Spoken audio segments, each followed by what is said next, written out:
안녕하세요. 정토 행자의 하루. 도쿄 법당 행복의 이유. 동경 법당에는 크고 작은 소임을 가리지 않고 필요하면 손 번쩍 들어주는 꽃미남 도반이 있습니다. 불교 대학을 개건으로 졸업하고 하루도 빠짐없이 100일 기도하는 곽효진님.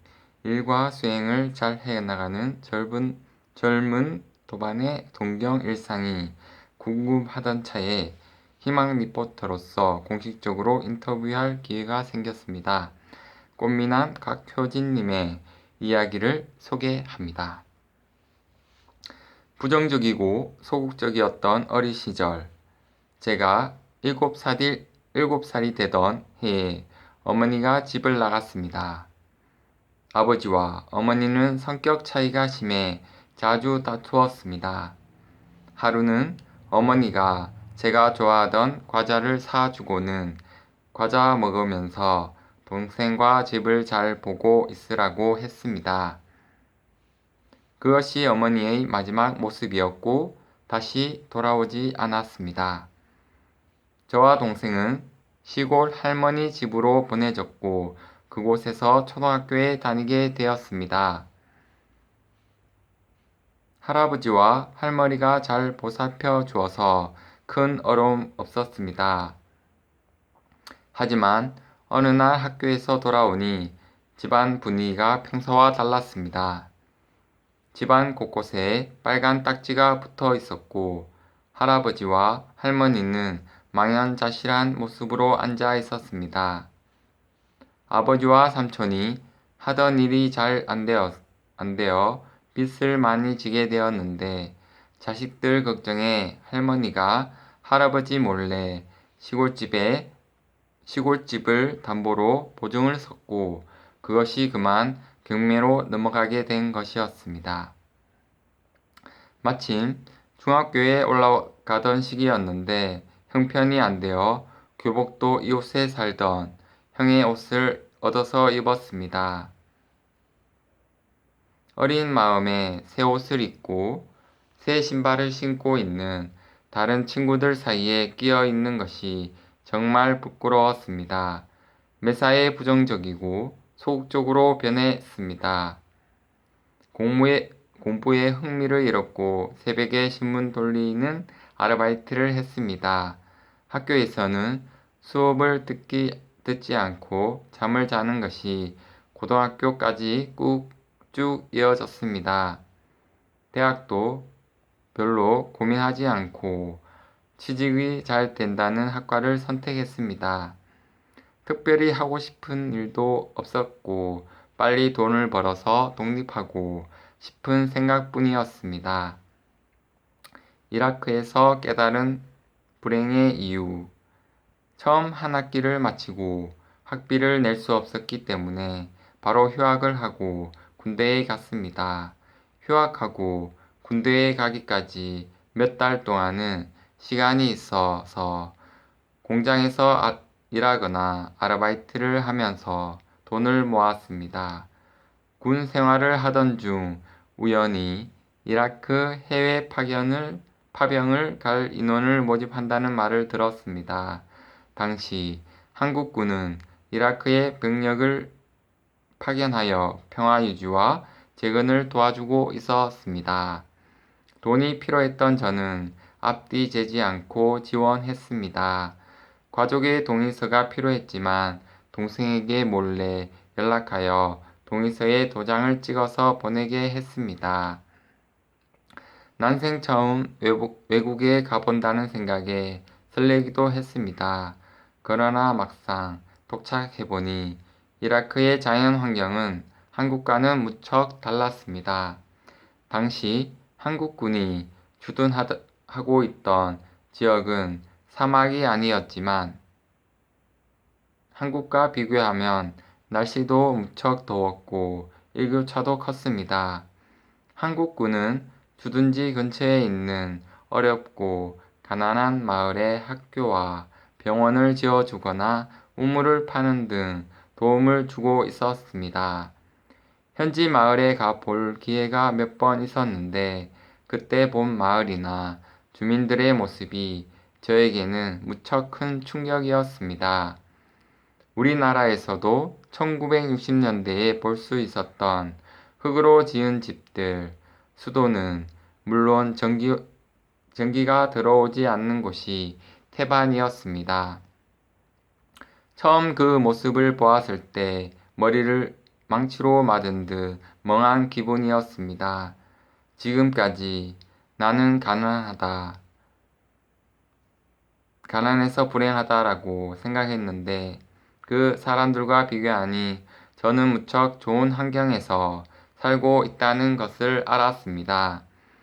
내가 보기에 불행해 보이는 저 사람들도 웃으면서 사는데 내가 왜 불행하게 살 이유가 있을까 하는 생각도 들었습니다. 그래서 그때 외국에 나가서 일을 해야겠다고 결심을 했습니다. 악착같이. 복학한 후에는 영어와 일어를 열심히 공부했습니다. 운 좋게 일본 회사에 취직이 되어서 일본에서 생활하게 되었습니다. 취직한 후에는 일에만 몰두했습니다. 남들보다 빨리 승진하면 행복해지는 줄 알았습니다. 큰 회사였기 때문에 좋은 대학을 나오고 똑똑한 동기들이 많아서 지지 않으려고 더 악착같이 일을 했습니다. 그러면서 저는 이기적이고 계산적인 사람으로 점점 변했습니다. 남들보다 더 빨리 팀의 리더가 되었지만 일의 결과가 좋지 않거나 한두 번 알려줘서 잘하지 못하는 팀원이 있으면 면박을 주고 무시를 했습니다. 제가 옳다는 생각이 너무 강해서 저와 다른 의견을 내는 사람들과 부딪히는 일이 많았고 항상 화가 나 있었습니다. 2014년 저는 이기적이고 계산적인 태도는 회사에서의 인간관계뿐만 아니라 개인적인 관계에서도 같았습니다. 친구들은 멀어졌고 사귀던 사람으로부터 이별 통보를 받았습니다. 그 후에는 더욱더 일에만 매달렸습니다. 마음도 힘들고 건강도 점점 나빠졌습니다. 아픔 속에 듣게 된 증문즉설. 그래서 건강검진을 받았습니다. 간암의 가능성이 있으니 정밀 검사를 받아보라고 했습니다. 정말로 큰 충격이었습니다. 그날 바로 대학병원에 예약했습니다.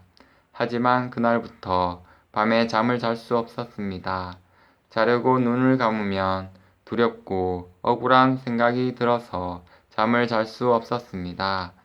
낮에는 일해야 하니 억지로 커피를 마시면서 버티고, 낮에는 일해야 하니 억지로 커피를 마시면서 버티고, 밤에는 피곤하지만 두려워서 잠들지 못하는 날들이 이어졌습니다. 그러던 중 우연히 유튜브에서 법륜 스님의 증문즉설을 들었습니다. 그날 몇 개를 들었는지 정확히 기억할 수는 없지만 여러 개를 들었습니다. 그 당시 힘든 상황이어서 질문하는 사람들의 아픔이 이해되었고 스님이 해주는 말이 꼭 저에게 하는 말 같았습니다. 그때서야 저의 어리석음이 조금씩 보이기 시작했습니다. 많이 반성했고 많이 울었습니다. 스님의 말을 듣고 마음이 편해져서 조금씩 잠도 잘 수 있었습니다. 어떤 결과가 나오더라도 담담하게 받아들이기로 했습니다. 그렇게 마음을 먹고 몇 주 후에 받은 결과는 다행히도 암은 아니었습니다. 도쿄 정토회와의 인연. 그 뒤 몇 년이 흘러서 2019년 여전히 유튜브로 법륜 스님의 증문즉설은 계속 들었습니다. 그러나 아플 때의 간절했던 마음은 온데간데였고 저는 어느새 예전처럼 화를 내고 있었습니다.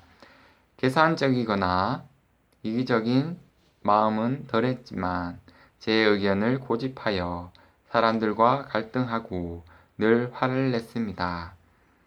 거기에 미래에 대한 막연한 불안함이 더해져 일본 생활을 정리하고 한국 회사로 옮기기로 마음먹고 준비를 시작했습니다. 그 무렵 법륜 스님의 증문즉설 강연이 일본에서 열린다는 소식을 친구를 통해서 들었습니다. 감사한 마음으로 참석했습니다. 그리고 그곳에서 정토불교대학 안내가 적힌 팜플렛을 받았습니다. 불교대학에 관심은 있었지만 한국으로 돌아가기로 마음을 먹어서 어떻게 해야 할지 많이 망설였습니다. 고민하다가 당시 총무님에게 내어놓으니 시기가 맞으면 한국으로 전학도 가능하다고 말해 주어서 갈 때 가더라도 일단 한번 해보자 하는 마음을 먹었습니다. 그렇게 입학을 결정하고 첫 모임에서 도반들을 만났습니다. 사람들과의 관계에 소극적이었기에 걱정을 많이 했지만 따뜻하고 편안하게 맞아주어서 정말 고마웠습니다. 꿈속에서의 화. 수행을 시작하며 회사 사람들에게 더 화를 내지 않았습니다. 가끔 분별심이 생겼지만 그럴 때마다 내가 또 미쳐서 날뛰는구나 하며 알아차릴 수 있었습니다. 하지만 수행의 성과가 조금씩 보이자 저는 건방지게도 이제는 수행이 되었다. 나는 화를 내지 않는다. 하고 자만을 했습니다. 그러던 중 하루는 꿈에서 할아버지가 저에게 어떤 일을 억지로 시키려고 했습니다. 그것이 하기 싫었던 저는 그만 화를 내버리고 말았습니다. 정신이 번쩍 들었습니다. 깨보니 비록 꿈이었지만 저는 너무 창피했습니다. 부처님도 평생을 꾸준히 수행하셨는데 고작 몇 달 하고 자만하여 게으름을 피웠던 것을 참회했습니다. 지금 이대로 행복합니다.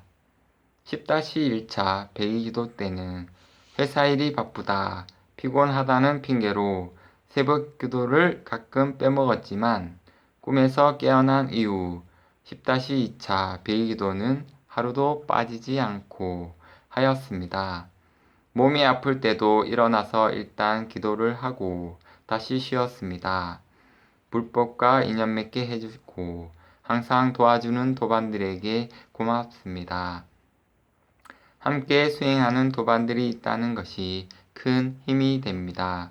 제가 할 수 있는 일은 비록 사소한 일일지라도 무엇이든 할 것입니다. 저는 지금 아무 바라는 것이 없고 지금 이대로 행복합니다. 유일한 원은 부처님 가르침을 주변 사람들과 함께 나누는 것입니다. 특히 사랑하는 동생에게 부처님 법을 전하고 싶습니다. 이번에 불교대학을 권유해 보았지만 거절당했습니다. 하지만 포기하지 않고 또 포기하고 권하겠습니다. 스님한테 진 빚이 태산 같아서 이제라도 빚 갚는 심정으로 하나의 부시가 되겠다고 마음 먹었습니다. 내 인생이 제일 힘들다고 징징대던 내 모습이 도반의 이야기에 부끄러웠습니다. 예상치도 못했던 삶의 굴곡을 참으로 잘 견뎌내고 여기까지 온 귀한 인연입니다. 네, 지금까지 정토행자의 하루였습니다. 감사합니다. 행복, 평화.